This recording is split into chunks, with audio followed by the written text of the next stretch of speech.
You ever found yourself in a room full of people you know, and yet somehow you feel like you don't quite belong there anymore? On the surface, everything seems normal. Conversations flow, laughter lands where it's supposed to, people behave the way they always have. And yet, there's something subtle you can't quite explain, slightly off, like a familiar song playing just half a step out of tune. No one says anything, but you can feel it. You didn't do anything wrong. You didn't start a conflict, didn't say something inappropriate, didn't try to stand out. If anything, you've been quieter than usual, more reserved, less reactive. And somehow, that's exactly when things started to change. A few people begin to pull back. Others make vague comments like, "You've changed," or "You're harder to read these days." Nothing direct, no clear explanation, just a quiet distance forming almost without permission. And the most confusing part is, why? Why does becoming quieter make people uncomfortable?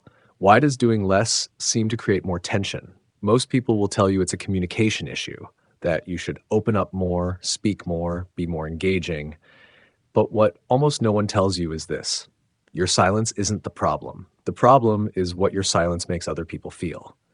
There's a deeper psychological dynamic at play here, one that isn't immediately obvious and honestly isn't very comfortable to confront. It's something that Carl Jung spent years studying. The idea that people don't just react to what you do, they react to what your presence brings out in them. And sometimes, silence becomes the clearest mirror of all, a mirror that reflects things people would rather not see. In this video, we're going to explore why simply becoming quieter, calmer, less reactive can make certain people uneasy around you. Not because you've done something wrong, but because, in some subtle way, you've stopped participating in the patterns they rely on to feel comfortable. And once that happens, things don't stay the same. Because when you become a mirror, you don't just reveal yourself, you reveal everyone else too. Part 1. The hidden effect of silence. There's a common assumption most people carry without ever questioning it, that social discomfort comes from something visible. A wrong word, a bad tone, an awkward moment, something you can point to and say, "That's where it went wrong." But what if the most powerful shifts in how people respond to you don't come from what you do at all? What if they come from what you stop doing? Because silence, real silence, isn't empty. It's not passive. It's not neutral. Silence changes the structure of an interaction in ways most people don't consciously understand but immediately feel. When you stop filling space with words, something else starts to fill it.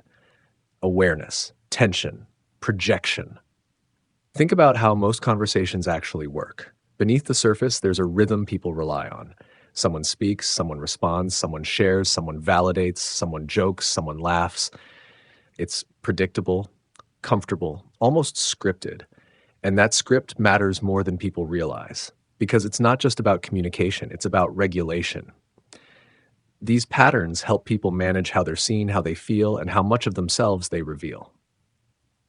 The back and forth isn't random, it's a system. Now imagine what happens when one person quietly steps out of that system. You're still present, still listening, but you're no longer playing your part the way you used to. You don't react on cue. You don't rush to fill pauses. You don't automatically agree, reassure, or soften the moment. And suddenly, the structure breaks. At first, it's subtle, a slightly longer pause, a glance that lingers a bit too long, a shift in tone that no one acknowledges out loud. But under the surface, something is happening. The other person becomes aware of the silence, and more importantly, they become aware of themselves inside it. This is where things start to change, because when the usual noise disappears, people are left with something they're not used to facing directly. Their own thoughts, their own words, their own presence without constant feedback. And that can be deeply uncomfortable. This is where the work of Carl Jung becomes relevant in a way that's almost unsettling. Jung believed that every person lives with two versions of themselves. There's the version they present to the world, composed, controlled, socially acceptable, and then there's everything underneath it, the parts they hide, suppress, or quietly avoid. He called this hidden layer the shadow, and most of the time people are able to keep that shadow at a safe distance. Not because it's gone, but because the constant noise of everyday interaction keeps it out of focus. But silence disrupts that. When you stop reacting in expected ways, you stop reinforcing the version of them they're trying to maintain. You stop participating in the subtle agreement that says, I'll reflect the version of you that you want to believe in. Instead, you create space, and in that space, something else begins to surface. They might not notice it consciously. They won't think, I'm confronting my shadow right now. That's not how it feels. What they feel is simpler and much harder to explain. Unease, a sense that something is off, a quiet pressure they can't quite locate. And because that feeling has to go somewhere, it often gets attached to you. Not because you caused it intentionally, but because your silence removed the distractions that were keeping it hidden. This is why silence is so often misunderstood. On the surface, it looks like withdrawal, disengagement, even coldness. But underneath, it's something much more disruptive. It breaks patterns. It exposes gaps. It reveals things that were easier to ignore when everything was louder, faster, and more predictable. And here's the part that most people don't realize. The discomfort isn't coming from your silence itself. It's coming from what your silence replaces. Because when you stop filling the space, people are left facing what's already there. And not everyone is ready for that. Some will try to pull you back into the old rhythm. They'll ask more questions, make more jokes, push for reactions, anything to restore the familiar flow. Others will withdraw. Not dramatically, not openly, just a slight distance. A shift you can feel but can't fully explain. And a few will start to see you differently, not because you changed in some obvious way, but because without saying anything at all, you disrupted something they didn't even realize they depended on. And once that happens, the dynamic between you is no longer the same. 2. The subtle ways your silence triggers people. The shift doesn't happen all at once. It doesn't arrive as open conflict or clear rejection or anything you can easily point to and explain. Instead, it shows up in small moments, almost invisible on their own. But over time, they start to form a pattern you can't ignore. Because once you stop filling space, you don't just change yourself, you change how other people experience themselves around you. And that's where the tension begins. Let's make this concrete. There are specific ways your silence quietly disrupts people, not because you're doing something wrong, but because you're no longer participating in what kept them comfortable. 1. You break the expected rhythm. Most social interaction runs on timing. People expect a certain flow. They speak, you respond. They joke, you react. They hint, you pick up on it and continue the thread. It's almost like a dance. One step leads to another. But when you become quieter, that rhythm starts to fall apart. You don't respond immediately. You don't react the way they expect. You let pauses exist instead of rushing to close them. And those pauses feel longer than they actually are. To you, it might feel calm, grounded, even natural. But to someone else, it can feel like uncertainty, like something is missing, because without that familiar rhythm, they don't know where they stand. 2. You remove the constant feedback they rely on inner nice. In most conversations, people aren't just expressing themselves, they're monitoring themselves. They look for signals. Are you agreeing? Are you approving? Are you engaged? And usually those signals come quickly. A nod, a smile, a quick response. But when you're quiet, those signals disappear. You're still listening, but you're not constantly confirming. And that creates a subtle gap. Now they don't know if they're being understood, if they're being judged, or if they're saying too much. That uncertainty builds tension, not because you're doing anything negative, but because you're no longer stabilizing the interaction for them. Dimension 3. You make people more aware of what they're saying. When someone talks to a highly reactive person, they can stay on autopilot. Words come out quickly. Thoughts aren't fully examined. The conversation carries itself. But when you're quiet, that autopilot breaks. Now there's space between what they say and what comes next. And in that space, something uncomfortable can happen. They start hearing themselves. They notice their tone, their contradictions, their unnecessary explanations. Things that would normally pass unnoticed suddenly feel exposed. Not because you pointed them out, but because your silence removed the distraction that was covering them. 4. You stop reinforcing their persona. Most people don't just talk to communicate. They talk to maintain an image, confident, funny, kind, in control, easygoing. And in normal interactions, both sides subtly cooperate to keep those images intact.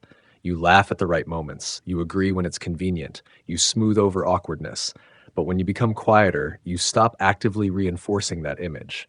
You're not playing along in the same way. And without that reinforcement, the image becomes less stable. This connects directly to what Carl Jung described as the persona, the version of ourselves we present to the world. When that persona isn't reflected back, people feel it, not as a clear thought, but as a loss of control over how they're being perceived. Hash 5, you become harder to predict. Predictability creates comfort. If someone knows how you'll respond, they feel in control of the interaction. Even if they're not consciously thinking about it, they know what to say to get a reaction, how to shift the mood, how to guide the conversation. But when you're quiet and less reactive, that predictability disappears. They try something that used to work, and nothing happens. No reaction, no confirmation, no emotional shift, and suddenly the usual buttons stop working. That's not just confusing, it's unsettling, because it suggests something deeper, that you're not playing by the same rules anymore. No. 6. You remove the illusion of connection. Here's something most people don't like to admit. A lot of social connection is built on small performances. Not lies, exactly, but softened truths, polite agreements, and mutual avoidance of anything too real. And those performances create a sense of closeness. But when you become quieter, more observant, less reactive, you stop feeding that illusion. You don't fake enthusiasm. You don't force agreement. You don't fill space just to keep things smooth. And without those layers, the connection can feel thinner, more exposed. Not because you took something away, but because you stopped adding what was never fully real to begin with. 7, you create a mirror effect. This is where everything comes together. When you're quiet, present, and not performing, you become reflective. Not in what you say, but in what you don't interrupt. People start to project more. They fill the silence with their own thoughts, assumptions, and interpretations. And over time, they begin reacting not to who you are, but to what your presence brings out in them. That might look like thinking you're judging them, feeling like you're distant or cold, assuming you're different or changed. But those interpretations don't come from your actions. They come from the internal pressure your presence creates, because a mirror doesn't add anything. It just shows what's already there. And that's the part most people never fully realize. You didn't suddenly become difficult. You didn't start creating tension out of nowhere. You simply stopped participating in the patterns that were hiding it. And for some people, that's enough to change everything. 3. Why silence makes you a threat. At some point, the confusion starts to shift. It's no longer just, why are people acting differently? It becomes something more unsettling. Why does my presence seem to change the entire dynamic, even when I'm doing almost nothing? And this is where things get uncomfortable, because the answer isn't just about silence. It's about what your silence represents. There's a difference between someone who is quiet because they're unsure and someone who is quiet because they see. Most people can feel that difference immediately, even if they can't explain it. One feels passive, harmless, easy to overlook. The other feels steady, grounded, harder to influence.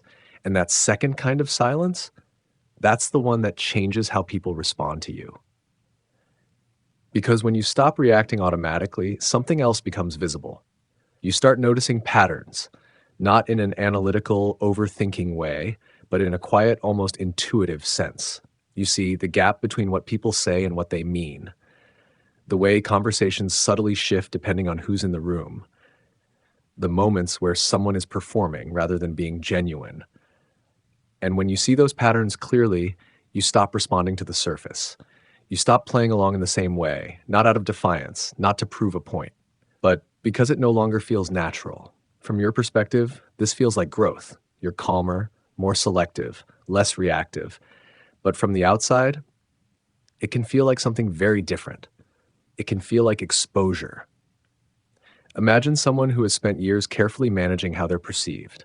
They know when to speak, when to joke, when to agree. They know how to present confidence even when they don't feel it. They've learned how to navigate social situations in a way that keeps everything smooth, predictable, safe, and then they interact with you.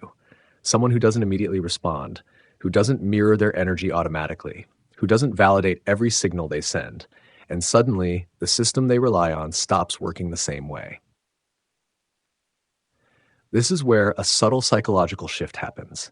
Instead of asking, why am I feeling uncomfortable right now? The mind looks for a simpler explanation. There's something off about this person.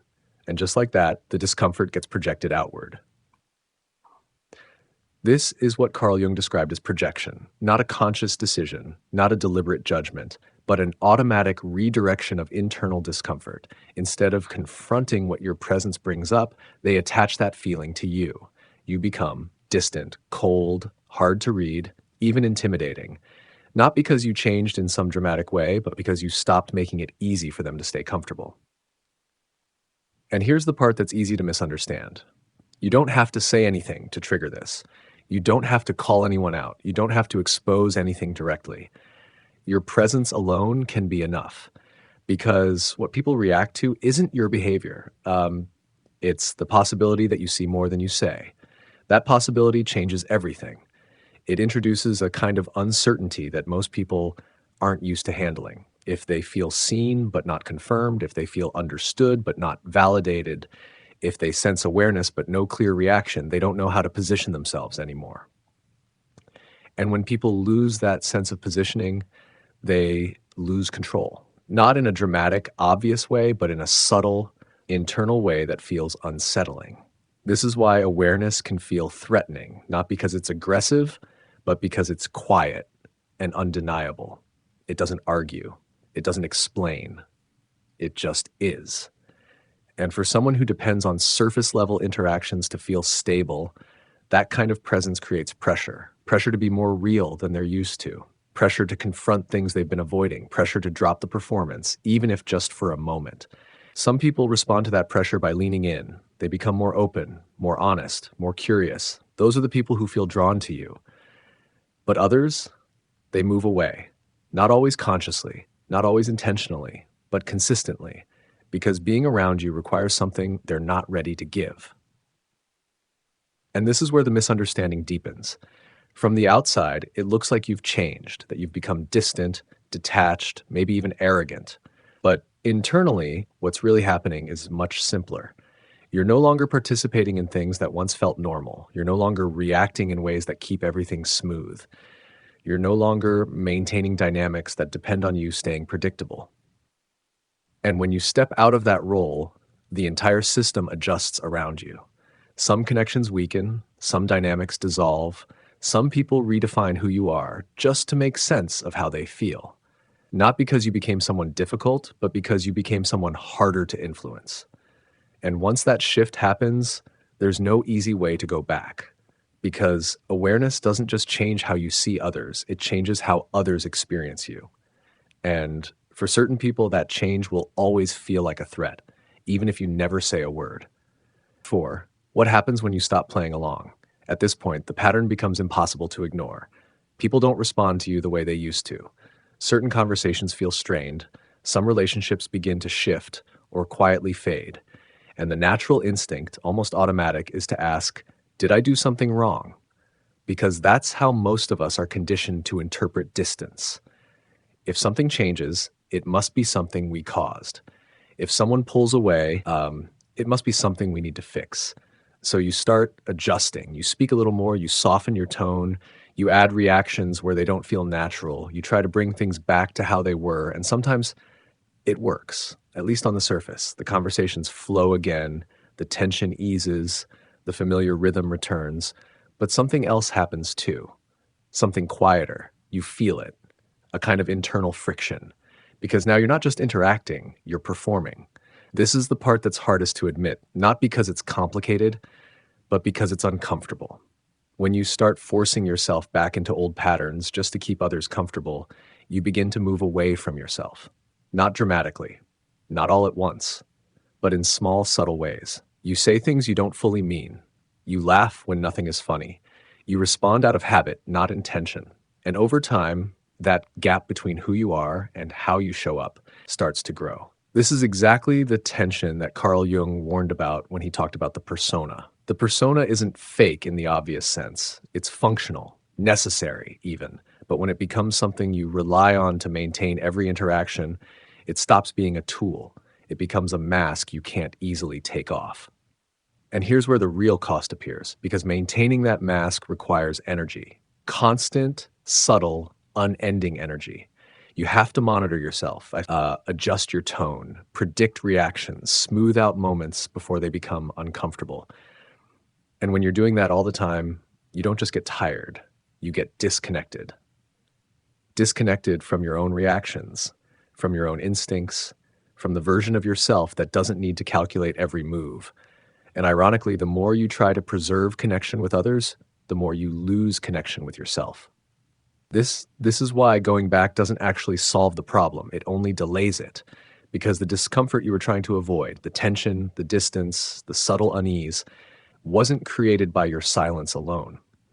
It was created by a mismatch between who you are becoming and the roles you used to play. And once you've seen that mismatch clearly, you can't unsee it. You can act like nothing changed. You can step back into the old dynamics.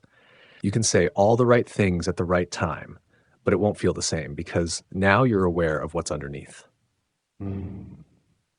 This is where a quiet but important decision begins to take shape. Not all at once, not in a dramatic moment, but gradually. Do you keep adjusting yourself to fit the environment, or do you allow the environment to adjust to you? Neither option is easy. If you adjust yourself, you keep the comfort, the familiarity, the sense of belonging, but you carry the weight of constant performance. If you don't adjust, things change. Some people drift away, some dynamics weaken, some connections simply don't survive the shift, and that loss is real, even when you understand it, even when you know why it's happening. Because human beings are wired for belonging. We're not indifferent to distance. We feel it, we question it, we replay it. We wonder if we could have done something differently. But here's the part that changes everything. Not every connection is meant to survive every version of you. Some relationships are built around who you used to be, around how you responded, how you behaved, how predictable you were. And when that version of you changes, the foundation of those relationships changes too. That doesn't mean they were fake. It doesn't mean anyone was wrong. It just means they were aligned with a different version of you. And this is where most people make a critical mistake. They interpret the change as rejection, as proof that something about them is off or wrong or needs to be corrected. So they shrink. They become more agreeable, more accommodating, more familiar. They trade authenticity for acceptance. But the thing is, the acceptance they regain isn't the same, because it's based on a version of them that no longer feels real. There's another path, a quieter one, less immediate, less comfortable, but more honest. Instead of trying to restore every connection, you let some of them evolve or end, not out of bitterness, not out of superiority, but out of recognition. Recognition that not everything needs to be held on to. And something interesting starts to happen when you do that. The social field around you begins to shift, slowly, subtly, but undeniably. The people who relied on your old patterns become less present. And in their place, different kinds of connections start to form. Connections that don't require constant performance, that don't depend on predictable reactions, that don't collapse the moment you stop playing along. They might be fewer, but they feel different, more stable, more real. And perhaps for the first time, you're not exhausted by the act of being understood, because you're no longer trying to manage how you're perceived. You're just there, present, unforced, unedited. And that doesn't make you distant. It doesn't make you cold. It doesn't make you difficult.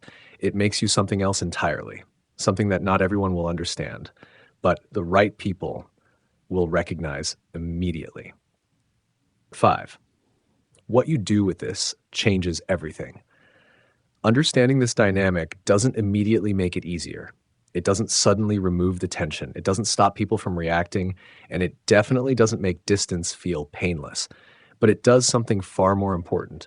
It changes how you interpret what's happening. Because without that understanding, it's almost automatic to internalize everything. Someone pulls away, you assume it's your fault. Someone becomes colder, you replay your behavior. Someone calls you distant, you start questioning yourself. And before you even realize it, you begin adjusting. Not because it feels right, but because you want the discomfort to stop. This is the most common response and also the most costly one because when you try to fix something that wasn't actually caused by you, you end up distorting yourself in the process. You start speaking when you'd rather stay quiet, reacting when nothing inside you moves, explaining things that don't need explanation, and slowly, without intending to, you return to patterns you already outgrew. At first, it feels like relief. The tension softens, people seem more comfortable again, the old dynamics begin to reappear.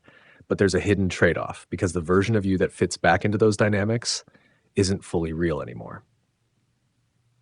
This is where awareness becomes a turning point. Not a dramatic one, but a quiet internal shift. Instead of asking, how do I make this better? You start asking something different. Is this even mine to fix? And that question changes your entire approach because once you see that some reactions are not about your behavior, but about what your presence reflects, you stop trying to manage them the same way. That doesn't mean you become indifferent. It doesn't mean you stop caring about people. It means you become more precise, more honest about what belongs to you and what doesn't. Some feedback is real. If someone you trust tells you you've become closed off or unavailable or disconnected in a way that doesn't feel aligned with who you want to be, that's worth looking at. That's information. But not all reactions carry that kind of clarity. Some reactions come from discomfort that has nothing to do with anything you said or did. And trying to fix those is like trying to solve a problem that exists entirely in someone else's internal world. This is where boundaries begin to form, not aggressive boundaries, not loud or confrontational ones, but quiet, internal boundaries. You stop over-explaining yourself. You stop rushing to correct every misunderstanding. You stop assuming that every shift in someone's behavior requires your response. And at first, this can feel unnatural because you've probably spent years doing the opposite, anticipating reactions, smoothing things over, keeping everything stable. But stability that depends on you constantly adjusting isn't really stable. It's conditional. And those conditions eventually become exhausting. So instead of trying to restore every connection to its previous state, you begin allowing things to reveal what they actually are. Some relationships deepen because they were never built on performance to begin with. Those people don't need constant reassurance. They don't rely on predictable reactions. They don't interpret your quietness as distance. They experience it as presence, and those connections feel different. Less effort, less noise, more clarity.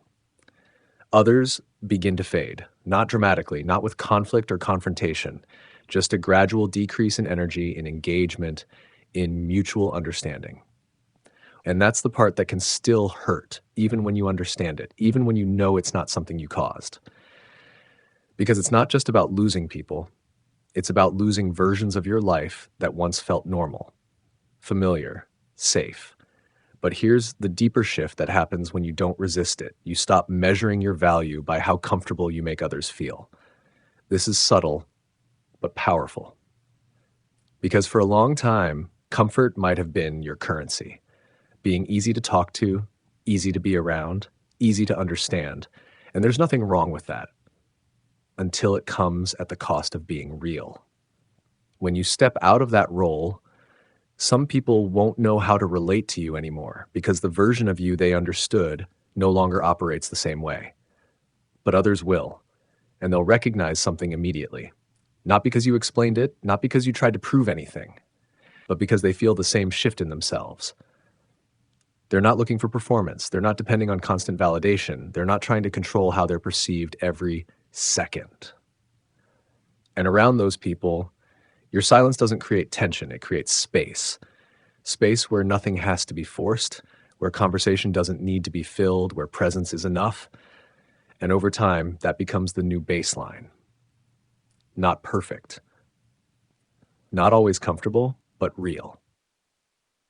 This is what Carl Jung meant when he spoke about individuation, the process of becoming more whole, more aligned with yourself, less dependent on external validation to maintain your sense of identity. It's not about isolating yourself. It's not about rejecting others. It's about no longer shaping yourself entirely around what keeps everyone else comfortable. Because once you see clearly, you can't unknow it. Once you feel the difference between performing and being, you can't fully go back. And the question stops being, why are people reacting this way? It becomes, am I willing to stay real, even if that changes who stays? When you stop explaining yourself, at the end of all of this, the situation becomes a lot simpler, but not necessarily easier. People will still react, some will still misunderstand you, some will still pull away without ever clearly explaining why. That part doesn't completely go away. But what does change is how you carry it. Because once you understand what's really happening, you stop chasing clarity from people who can't give it. You stop trying to turn every reaction into something logical, something solvable, something you can fix if you just say the right thing. And slowly, you begin to let go of a very subtle habit, the need to explain yourself into acceptance. For a long time, that might have been your instinct, to clarify, to reassure, to smooth things over before they turn into distance. But the truth is, not every distance is a misunderstanding. Some distance is simply the natural result of you no longer being who you used to be. And that realization changes the way you move through the world. You become quieter, not out of withdrawal, but out of clarity. You speak when it matters, you respond when it feels real, and you stop filling space just to avoid discomfort. At first, that might feel like loss. Fewer conversations that flow effortlessly, fewer people who feel immediately close, fewer moments where everything just clicks without effort, but over time, something else begins to replace it. You notice that the interactions that do remain feel different, less forced, less dependent on performance, less fragile. You don't have to manage every word. You don't have to constantly adjust yourself. You don't have to anticipate how you'll be perceived in every moment. And in that space, something quietly returns, yourself. Not the version that fits easily into every room, not the version that keeps everything smooth at all costs, but the version that is consistent even when it's not convenient. This is the part that Carl Jung pointed toward when he spoke about becoming whole. Not perfect, not universally accepted, but real. Because in the end, this was never just about silence. It was about what happens when you stop abandoning your own awareness just to keep everything comfortable. And yes, that will change things. Some people won't understand it. Some people won't stay. But the ones who do won't need you to be louder, easier, or more predictable. They won't need you to perform. They'll recognize something else, something quieter, something steady, something real. And once you experience that kind of connection, you start to understand something that isn't obvious at first. Not everyone is meant to feel comfortable around you. Because comfort isn't always the same as truth. And sometimes simply being who you are, without forcing, without explaining, without shrinking, will naturally reveal who belongs in your life and who only belong to a version of you that no longer exists.